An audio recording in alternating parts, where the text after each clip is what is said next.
Hey, welcome everyone to the CINR R&D Office Director and Program Manager Q&A. My name is Joanna Taylor. I work in the Integration Office. I am the lead for the CINR call this year. This Q&A session is being recorded and will be posted on our NAUP.gov website before the end of business on Friday. During this session, we'll be going over multiple topic areas. We'll be going over topic area 5, disposal research, topic area 6, design of mine deep geological repository, topic area 7, social economic model for deep geological repository program, and then on topic area 8, public perception of integrated waste and management systems. We will begin the session by hearing some opening remarks from Aaron Gravel and John Gilligan, and then we will turn the time over to the office director and program managers. Then we'll follow up with questions. I'd like to turn the time over to Aaron now. Okay. All right. Thanks, Joanna. All right. So my name's Aaron Gravel, and I am the director of the Office of External Innovation, which is in the Office of Strategic Crosscuts.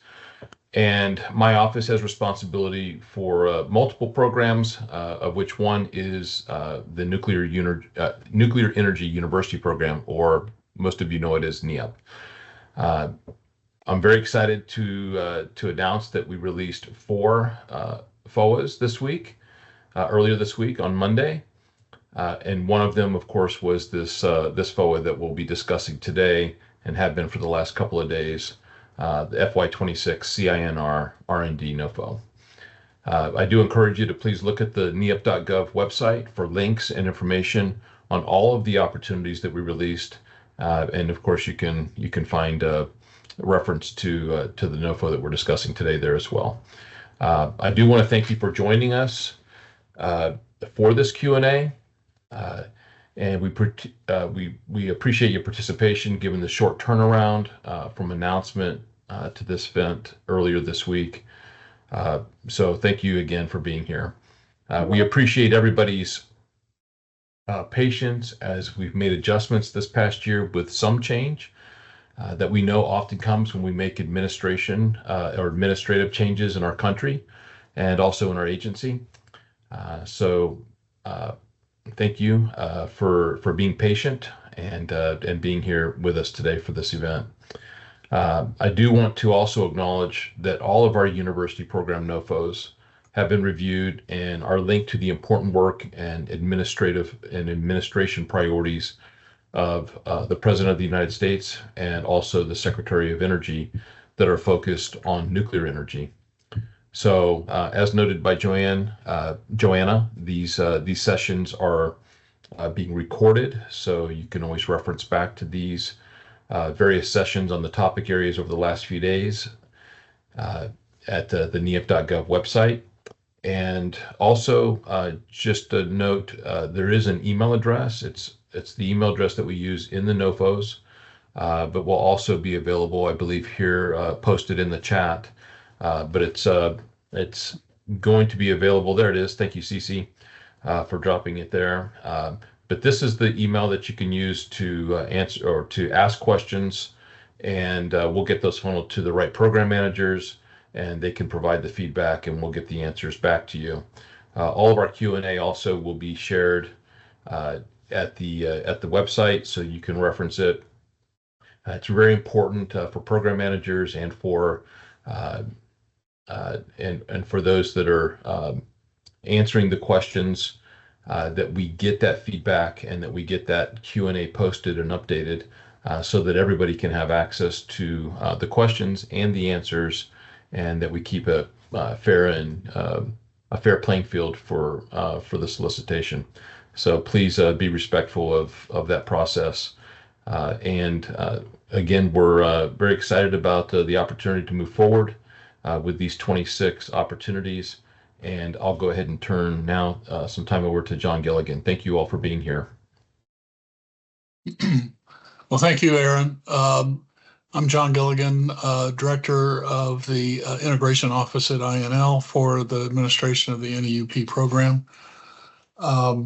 We're excited, as Aaron said, to present these new topic areas for the 26 program this week.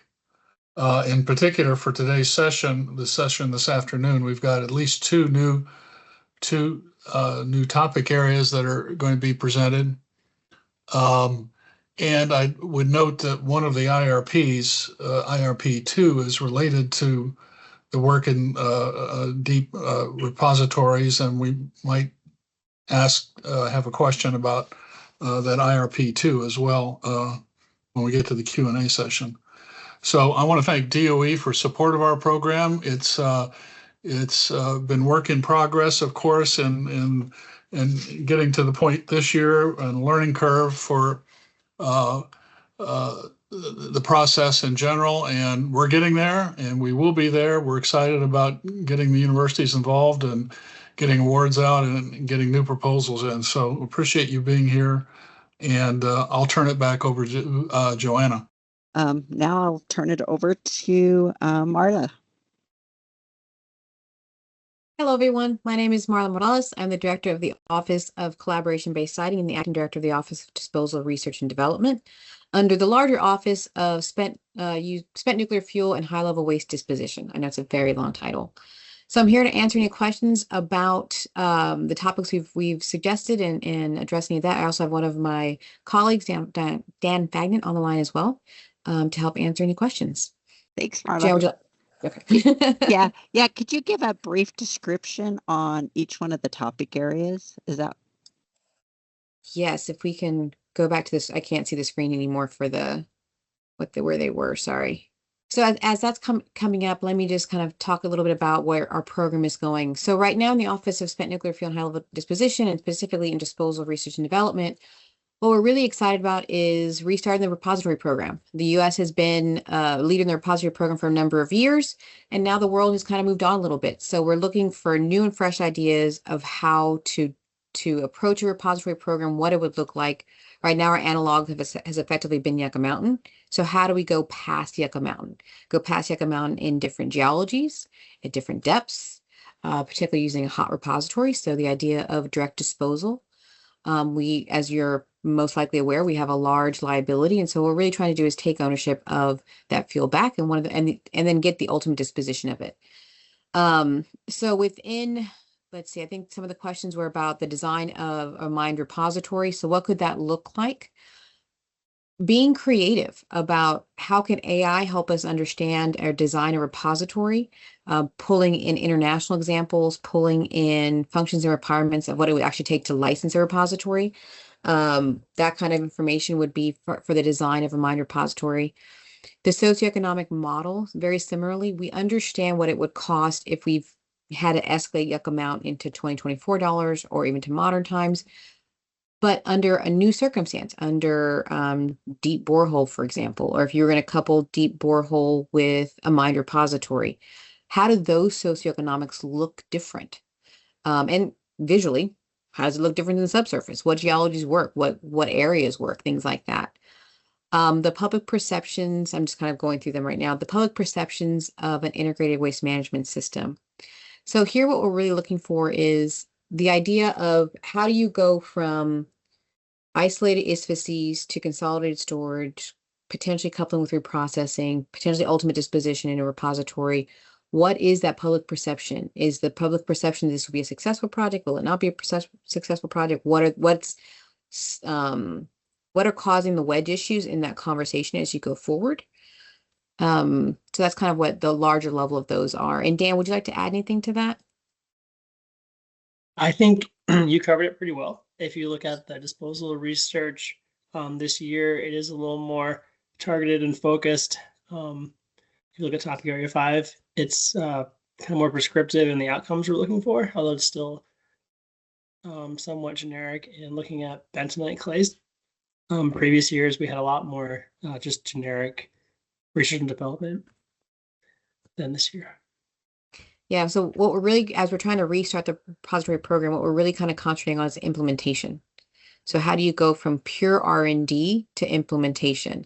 And so some of the uncertainty that you see in how we've written these is to give y'all effectively the bandwidth to how would you actually do it without us having to say, well, this is what we're looking at.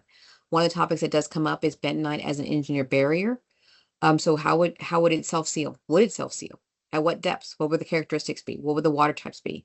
There are so many things that come into play on whether or not bentonite is an effective or how effective of an engineered barrier. So that's where we're given the latitude to help figure that out with us. I'm happy to answer Yeah, any and then questions. Oh, go ahead. similarly, I don't know if I don't see any questions in the chat unless you see some. Oh, I Um, just posted one that somebody Okay. had earlier that fit better with this topic area. See, it said, however, at this time, description is very general. So they're referring to topic area 5. Yeah. Very general, non-technical. The funding document does not specify specific technical details as the previous funding call did. New modeling methods for performance assessment and nuclear waste repositories.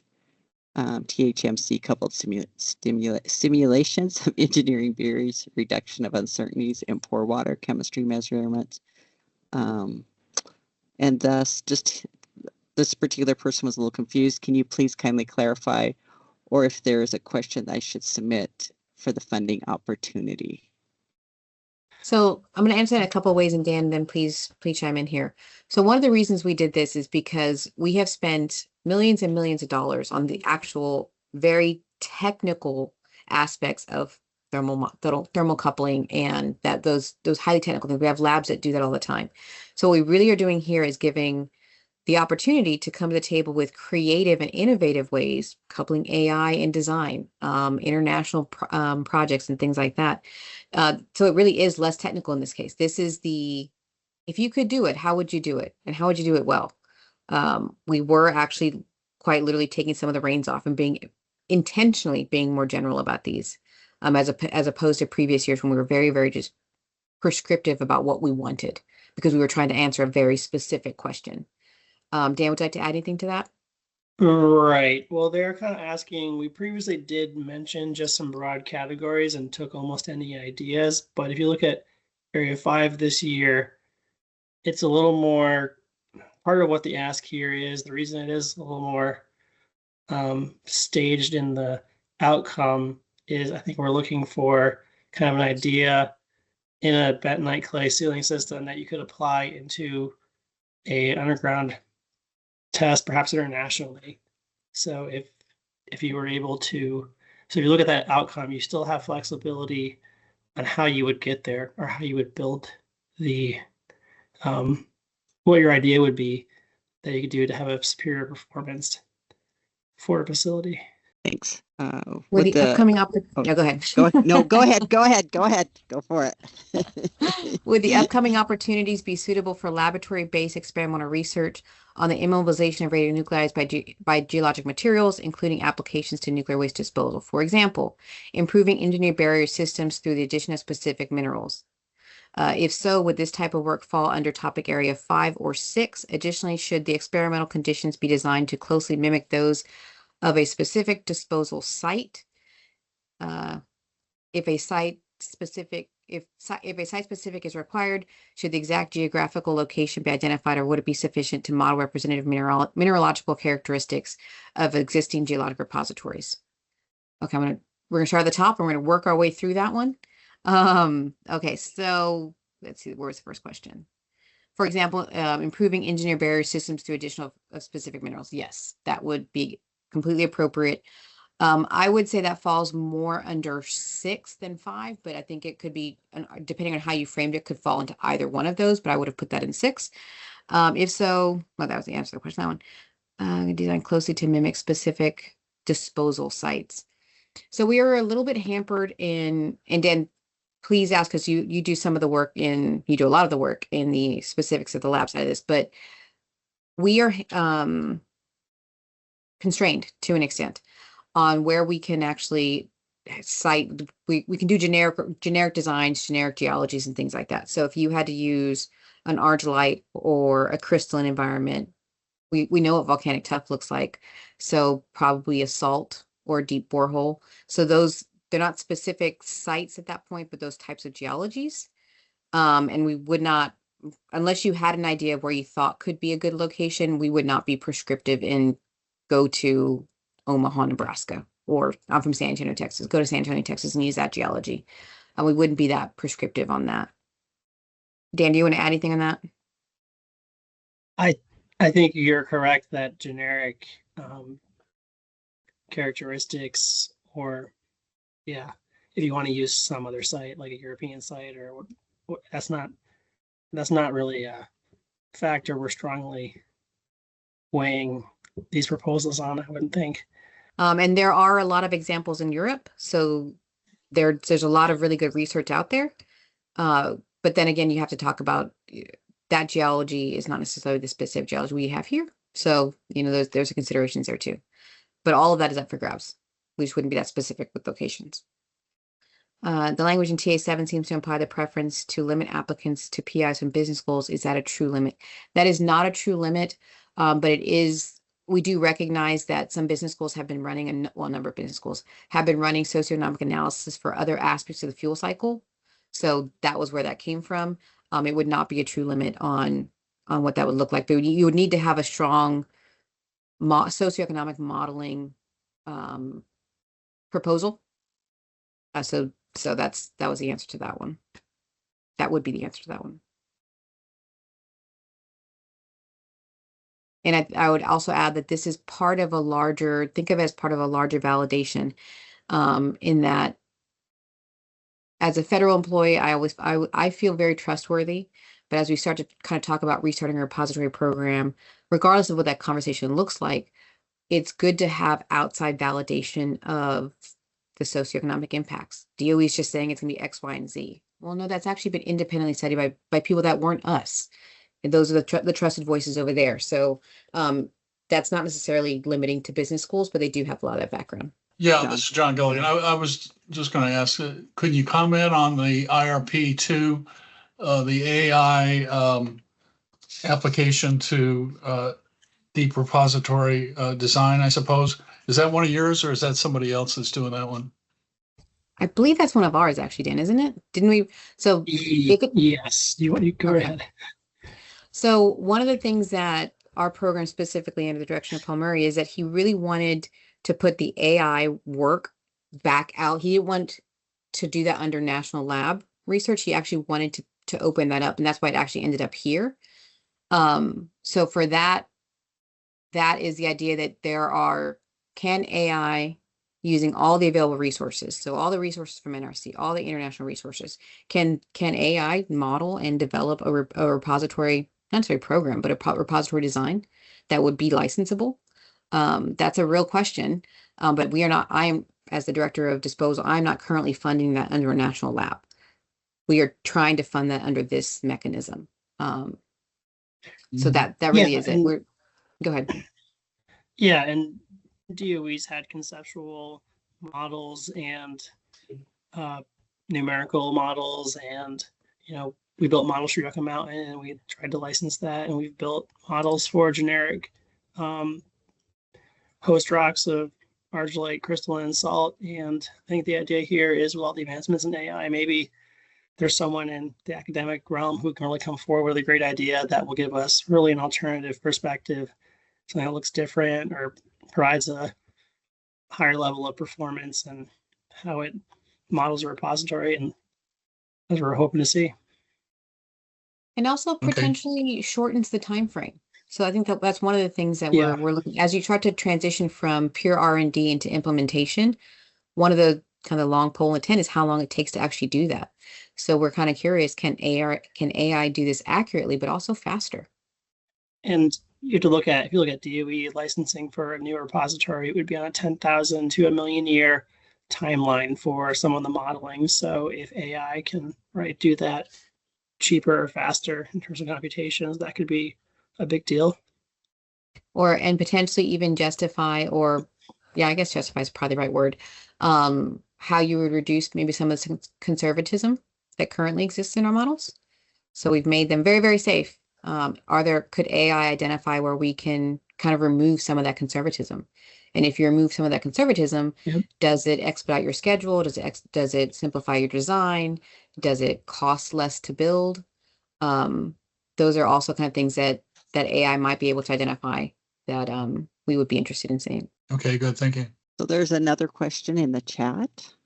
Topic area A says that DOE seeks innovation research projects related to SNF storage facility design that are reflective of community values and or strategic goals and public perception about SNF transportation, storage, and disposal. Proposals should be clearly identify the challenges being addressed and how the proposed activities will advance DOE efforts.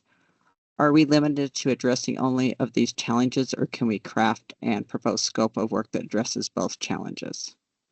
You are more than welcome to craft scope that would address both of those challenges. They're integrally, wow, can't say that word today. They are tied together.